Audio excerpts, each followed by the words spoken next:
salam sejahtera untuk kita semua.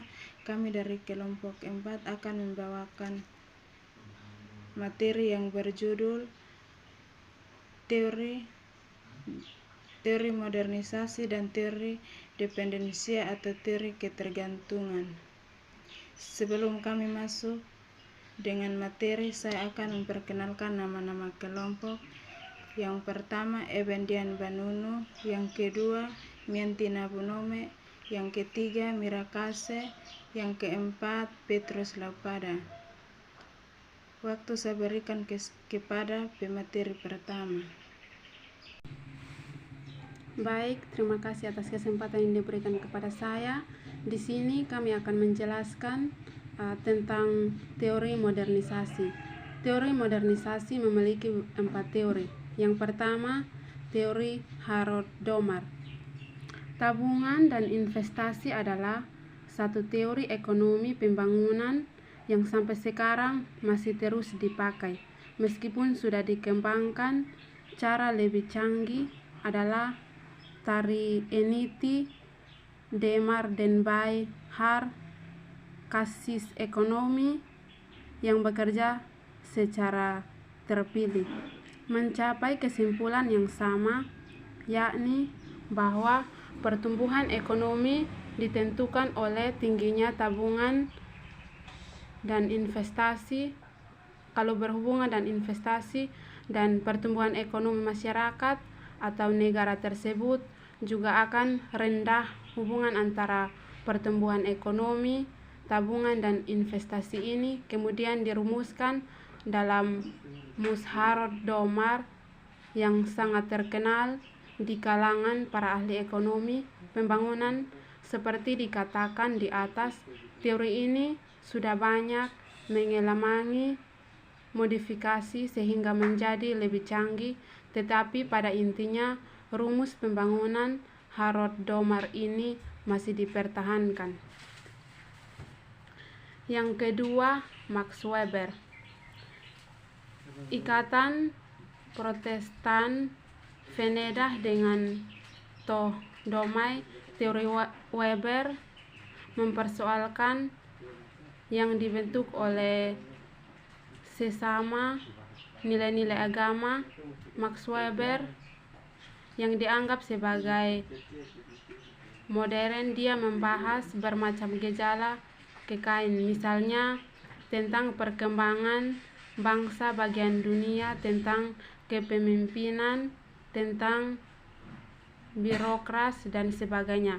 Salah satu topik yang penting bagi masa yang dibahas oleh Max Weber adalah tentang peran agama sebagai faktor yang menyebabkan kapitalisme di Eropa Barat dan Amerika Serikat. Max Weber mencapai kesimpulan bahwa salah satu penyebab utama adalah apa yang sebutnya sebagai etika Protestan lahir di Eropa melalui agama Protestan yang dikembangkan oleh Calvin. Di sini muncul ajaran yang menyatakan bahwa seorang itu sebelumnya untuk masuk ke surga atau neraka. Yang ketiga, David Michelin. Yang pertama, dorongan berprestasi atau Ad Michelin adalah seorang ahli psikologi sosial. Dia menjadi terkait pada masalah pembangunan karena melihat adanya kemiskinan dan keterbelakangan pada banyak masyarakat di dunia ini. Apa perannya yang menyebabkannya? Dalam sebuah tulisannya, Michelin bercerita, kemudian melakukan sebuah penelitian sejarah, dokumen-dokumen sesuatu dari zaman Yunani kuno seperti puisi, drama, pidato, penguburan, surat yang ditulis oleh para nahkoda kapal, kisah epik, dan sebagainya. Dipelajari karya-karya tersebut dinilai oleh para ahli yang netral apakah di dalamnya terdapat semangat dalam karya-karya tersebut menunjukkan optimisme yang tinggi, keberanian untuk mengubah nasib, tidak cepat menyerah. Tidak berarti nilai-nilai dianggap tinggi, kalau tidak nilainya dikurang. Mechelen kemudian berkesimpulan bahwa semacam virus bisa ditularkan, jadi Mechelen bukan sesuatu yang diwariskan sejak lahir. Yang keempat, Wewerosto. 5 tahap pembangunan ini memilih gunakan beberapa dengan kedua ahli sebelumnya. Rosto adalah seorang ahli ekonomi, tetapi perhatiannya tidak terbatas pada masalah ekonomi dalam arti sempit. Perhatiannya meluas sampai pada masalah sosiologi dan proses pembangunan, meskipun titik berat analisisnya masih tetap pada masa ekonomi. Masyarakat tradisional, ilmu pengetahuan pada masyarakat ini masih belum banyak dikuasai. Karena itu, masyarakat semacam ini masih dikuasai oleh kepercayaan tertentu, kekuatan di luar kekuasaan manusia. Manusia dengan demikian tunduk kepada alam sebelum bisa menguasai alam. Akibatnya, produksi masih sangat terbatas, konsumsi. Tidak ada investasi, pola dan tingkat kehidupan generasi kedua pada umumnya hampir sama dengan kehidupan generasi sebelumnya. Produksi untuk lepas landas masyarakat tradisional, meskipun sangat lambat, terus bergerak. Pada suatu titik dia mencapai posisi prakondisi untuk lepas landas. Biasanya keadaan ini terjadi karena adanya campur tangan dari luar, dari masyarakat yang sudah lebih maju. Dalam membahas masalah lepas landas, Resto tentang aspek-aspek non-eksternal, baginya lepas landas harus memenuhi semua dari ketiga kondisi yang saling berkaitan ini, yakni yang pertama, meningkatnya investasi di sektor produksi atau katakanlah 5% atau kurang menjadi 10% atau lebih dari pendapatan nasional. Yang kedua, tumbuhnya satu atau lebih sektor industri manufaktur yang penting dengan tingkat pertumbuhan yang lain. Yang ketiga, adanya atau munculnya secara tepat lembaga-lembaga politik dan nasional yang bisa memanfaatkan berbagai dorongan gerak ekspansi dan sektor ekonomi modern dan akibat yang mungkin terjadi dengan adanya kekuatan ekonomi dari luar sebagai hasil dari lepas landas. Waktu selanjutnya saya memberikan kepada pembawa materi yang kedua. Materi yang kedua, teori dependensi atau teori ketergantungan. Teori-teori tentang pembangunan setelah munculnya teori ketergantungan memang menjadi semarak. Karena itu, lepas dari kelemahan-kelemahan yang ada pada teori ketergantungan, munculnya teori ini tidak bisa disangkal dalam memberi perspektif baru pada teori-teori pembangunan pada umumnya. Salah satu perspektif penting yang diberikan adalah bahwa aspek eksternal dari pembangunan menjadi penting. Sebelumnya, aspek tersebut kurang dianggap berperan di negara-negara lain, hanya dianggap sebagai mitra dagang yang seringkali sangat membantu proses pembangunan negara-negara yang terjadi di suatu negara, atau kalaupun dianggap menghambat paling-paling karena negara itu sangat besar kekuatan ekonominya, sehingga negara yang sedang membangun tidak bisa bersaing melawan mereka. Oleh teori ketergantungan ditunjukkan bahwa negara-negara yang ekonominya lebih kuat bukan saja menghambat karena memang dalam bersaing, tetapi juga ikut campur dalam mengubah struktur sosial, politik, dan ekonomi negara. Satu, teori liberal. Kritik dari teori liberal pada umumnya berkisar pada kata zaman definisi dari teori ketergantungan. Definisi yang dianggap terlalu kabur, sulit dijadikan sesuatu yang operasional, tanpa kejelasan dan ketajaman konsep-konsep dasarnya. Teori ketergantungan lebih merupakan sebuah retorika bahasa belaka, bukan sesuatu yang ilmiah. Kritik yang sama misalnya datang dari Sanjay Lal.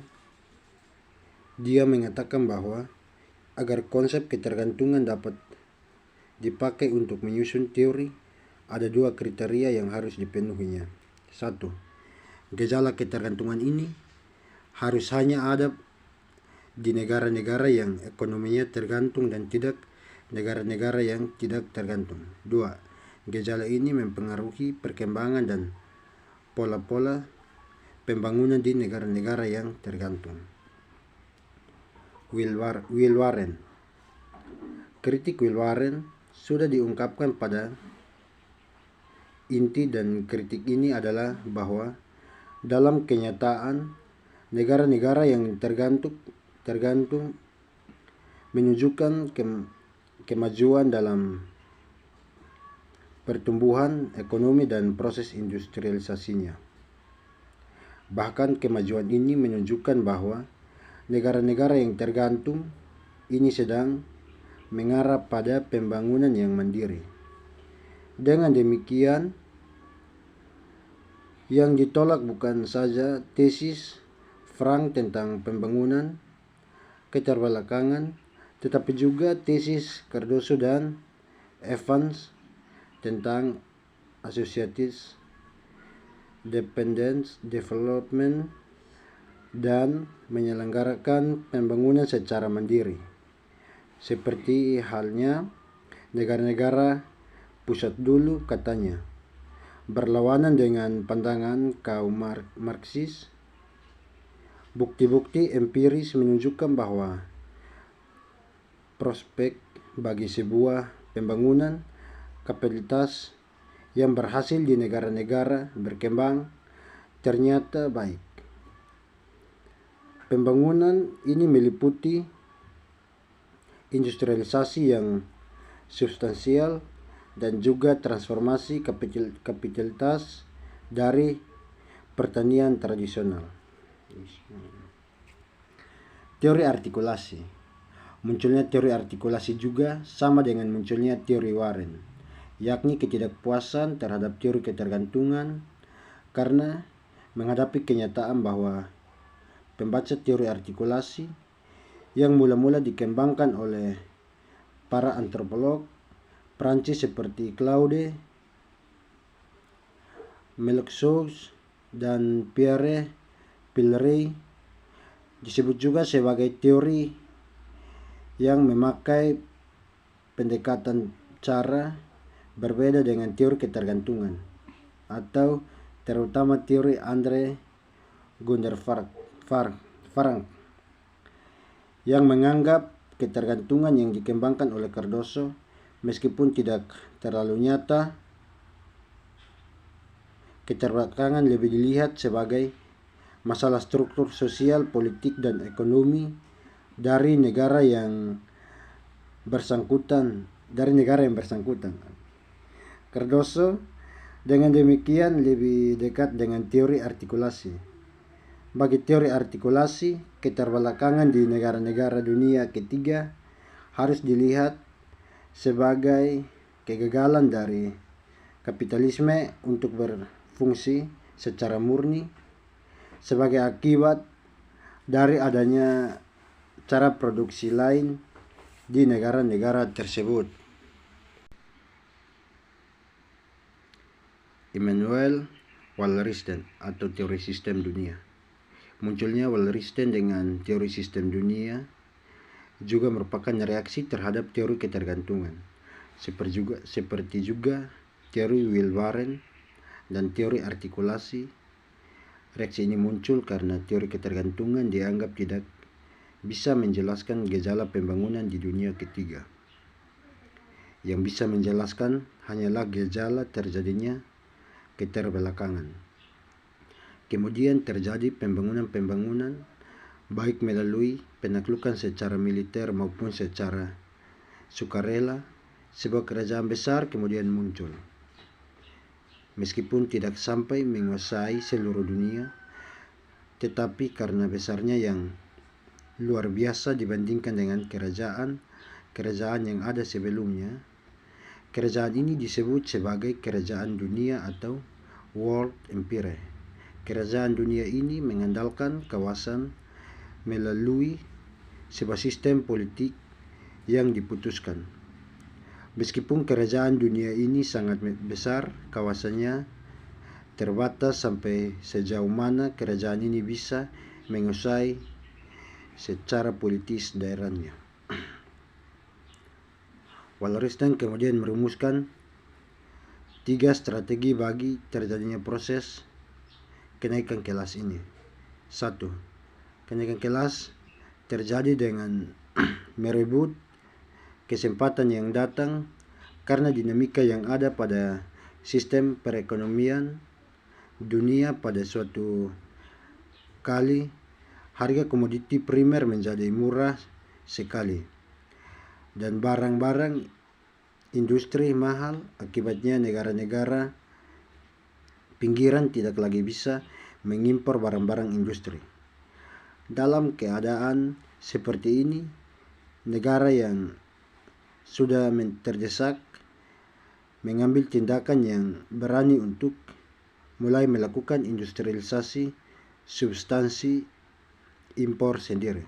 Kedua, kenaikan kelas terjadi juga melalui undangan. Hal ini terjadi karena perusahaan industri raksasa dan negara pasar perlu melakukan ekspansi ke muka.